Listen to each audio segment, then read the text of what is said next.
SMK Mentakap ataupun dikenali sebagai Sema Kema terletak di tengah-tengah Bandar Mentakap dan kira-kira 15 km daripada Bandar Temerloh.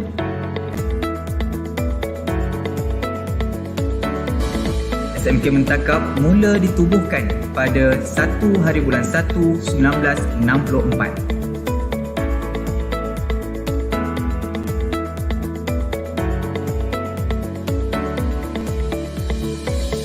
Pada sesi 2022-2023, sekolah ini mempunyai seramai 96 orang guru dan 16 orang anggota kumpulan pelaksana serta 741 orang murid yang terdiri daripada kelas peralihan hingga tingkatan 6 serta pendidikan khas. Visi sekolah kami ialah pendidikan berkualiti, insan terdidik, negara sejahtera. Manakala misi sekolah kami melestarikan sistem pendidikan yang berkualiti untuk membangunkan potensi individu bagi memenuhi aspirasi negara.